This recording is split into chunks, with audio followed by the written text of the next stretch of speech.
Banyak orang percaya bahwa minum es dapat menyebabkan batuk dan radang tenggorokan. Namun, secara medis, es atau minuman dingin sebenarnya tidak secara langsung menyebabkan kondisi tersebut.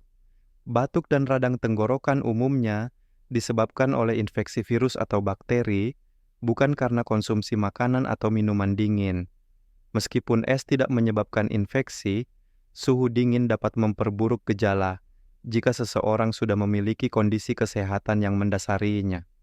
Misalnya, jika seseorang sedang mengalami flu atau pilek, mengonsumsi es dapat membuat tenggorokan terasa lebih tidak nyaman.